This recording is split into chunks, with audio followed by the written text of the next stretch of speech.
ఏంటి మా సంగతులు? ఏం లేదు మా టిఫిన్ చేసావా? చేసా వినోకులు ఎక్కడ ప్రాక్టీస్ అవుతున్నా చిల్లర్లు పక్కకు. ఇంకేంటి మా దిమాకాలం దిగాకపోగా బాబు ఇది పట్టు.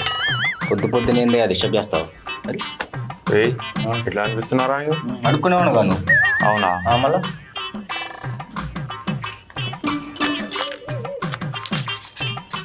పట్టు బో పట్టు ఇది కూడా పడు స్కేల్. అయ్యి వాడు పిలిచి మరి పైసలు ఇస్తే తీసుకోలేవు, పైగా 200 రూపాయలు ఇచ్చు. అరే అవునరా, రోజు 9 కిలోమీటర్ నన్ను అడుగుతుందిరా. దానికి ఒక ఫ్లాష్ బ్యాక్ ఉంది. ఏదిరా అది? పెళ్ళి చేసుకున్న నీ వైఫ్ ఉంది కదా, అది ఒకప్పుడు నా ఎక్స్ గర్ల్ ఫ్రెండ్. దాని మీద లక్షలు ఇన్వెస్ట్ చేసిన. ఇప్పుడు అదంతా నీ దగ్గరనే కలెక్ట్ చేయాలి ఇక. ఇప్పుడు కొత్త వాళ్ళు ఉన్నారుగా, ఇప్పుడు వాళ్ళ మీద ఖర్చు పెట్టడానికి నీ దగ్గర నుంచే కలెక్ట్ చేయాలి ఇక.